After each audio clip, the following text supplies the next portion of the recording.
Welcome to the Unit 2 review. I'll be quickly going over the study guide once again.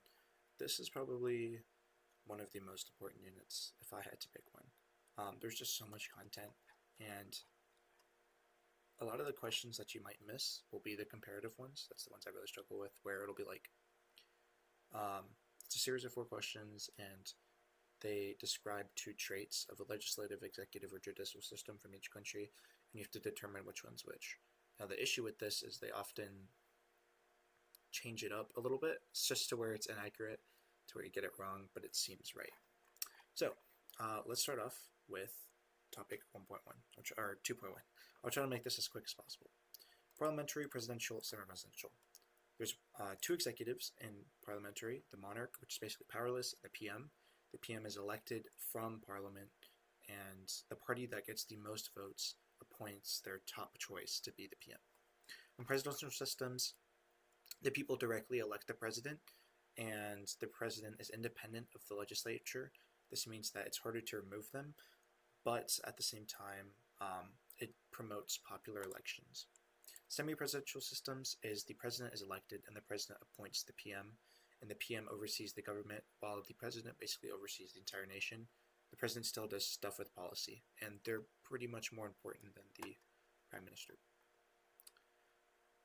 This goes over the different types of governments, and head of state versus head of government. Head of state is like your president, your monarch. They conduct foreign policy, they represent the ideals of the state. Head of government ensures that everything in the government is actually working. So that's your prime minister.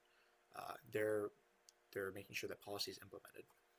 Then we have unicameral versus bicameral, right? This is the types of systems of government. So whether it's a single chamber or multiple chambers. This gets really messy when you talk about Iran and China. Right, then you have direct versus indirect election. Indirect election would be an example of parliamentary systems where the parliament appoints the prime minister. Direct election would be the election of a president, where the people are voting for the president. And then this just describes mixed use. We can skip that, and right, now we get to the executive system. So we're talking about the executives in each country. So China has a president and the premier. The president's more important. The president basically does everything, and the premier just oversees the government. In Iran, you have the supreme leader. Same thing. They basically do all the work, and the president is only really overseeing foreign policy. That's all they really do. The supreme leader has all the power, and that would be Mr. Khamenei. That's a name you should know. In Mexico, since they're a presidential system, they have one executive, which is the president. They do basically all the stuff that the United States does. The only exception is they have 6-year terms, and they can't run for re-election. So Almo is currently the president of Mexico, and he is from the PRI. Then you've got Nigeria, same thing as Mexico. Only difference is 4-year terms, 2-year term limits. Russia is a little bit different. So Russia's president is directly elected by the people. They serve 6-year, 2 consecutive term limits. With the 2020 amendment to the Constitution, though, Putin will be able to serve until 2036. The prime minister is appointed by the president, and they are approved by the Federative Council. Then you got the United Kingdom. Once again, it's a parliamentary system, so the PM is selected by Parliament. Okay, now we go into term limits. The good things about term limits are, right, they stop dictators, they check executive power, and they allow for new people to enter into office rather than the same old dude. Now, disadvantages are experienced candidates get kicked out, and you can't get anything done in like 4 years, long term at least. So, yes. Right, now we talk about the removal of the executive. So the United Kingdom uses the vote of no confidence. Russia uses vote of no confidence for its prime minister, and for the president, it is a direct impeachment system where 2/3 of the Duma removes the president. In China, you're not getting impeached, but technically the NPC is the one who has the power to remove people. In Iran, it is a vote of no confidence technically in parliament, but they call it an impeachment system. Also, the Assembly of Experts can remove people. And the Supreme Leader, just like that, can remove the Prime Minister. And for the Supreme Leader, the Assembly of Experts is the one that removes the Supreme Leader. Yes, because they're the religious body. Mexico, very similar to Nigeria, where the legislature starts an impeachment process against the president. And once again, same thing in Nigeria. The only difference is the steps are a little bit different. You should know the steps. So first, they write a note saying that, oh, there's an allegation of you being corrupt. Send it to the president. The president responds in 7 days. Then they serve him with an official notice. Then you move on to the voting procedures, and that's 2/3 majority in both chambers, House and Senate. All right, let's talk about legislative systems. China is ucameral, 3,000 members in the MPC. The MPC is the main body. It meets one for 2-week sessions every single year. And when that's not in order, the standing committee is. That's 300 members, and they're the ones making the real decisions most of the time. Then you have your PSC. That's 7 people, basically your dominant party system. And then parallelism, right? We talked about this in class. Every body, governmental body, is mirrored with a party organization, and most of the party organizations are more powerful because the party is more powerful, right? The government is just a tool for the party to use. In Iran, it's unicameral with the Majlis, 290 members, 4-year fixed terms, and they have shared allotment of Guardian Council members. And the Guardian Council is technically part of the legislature.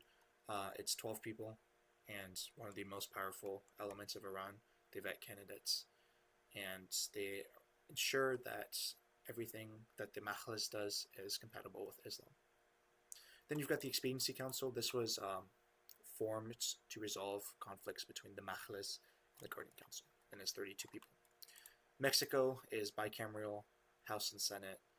Senate confirms your presidential nominations, whereas the lower house acts like the House of Representatives. They do all your taxes and verify elections.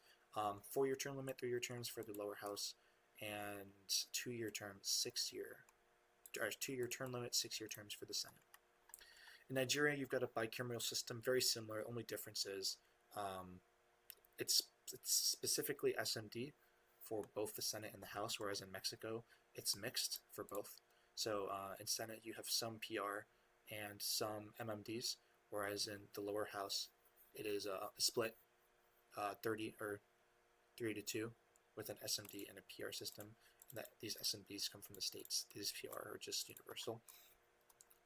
In Nigeria, it's 360, 109, 109 for the Senate, and 3 senators per state who serve 4-year terms. Same with the lower house, and there is no term limits. So they can serve a consecutive amount of times, but they have 4-year terms. I was rudely interrupted by my dog. Russia is bicameral, and it consists of the Federation Council and the Duma. The Federation Council is appointed, the Duma is elected, and most of the power resides in the Federation Council. And the UK. House of Lords does nothing, House of Commons does everything.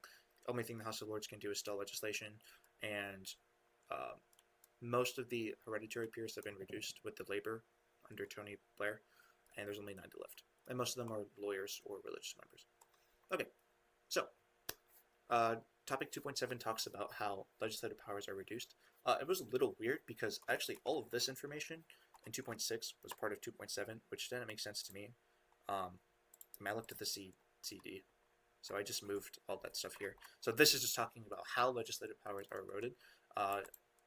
So when legislative powers are eroded, it reduces the legitimacy of legislative houses, and here you can see all the examples compiled for you. Keynote: in democracies, normally you have actual people which are undermining the power of the legislative, and normally they're in the executive.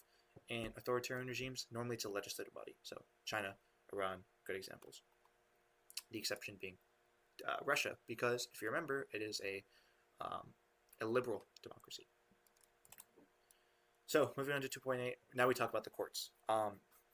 Remember, we did that one FRQ for Unit 2 that was on the courts, so you will need to know how the courts work, how the appointment process works. It is a whole thing.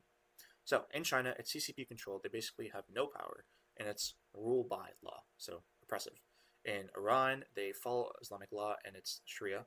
The head judiciary is appointed by the supreme leader, and they are the ones who nominate the people in the Guardian Council. those 6 members. In Mexico, very corrupt courts. They're starting to fix that with constitutional amendments. And for the Supreme Court, you have 15-year terms, which are approved by the Senate and nominated by the president. Nigeria, the main distinction between the United States courts and Nigeria is these northern courts, these northern Islamic courts that helps build legitimacy in the north with the Muslim population there. And then Russia, once again, little authority.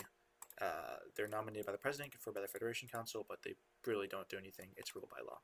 In the United Kingdom, just remember English common law, right? It's the systems that protect human rights, and the Supreme Court was founded to protect human rights since there wasn't a Supreme Court up until recently.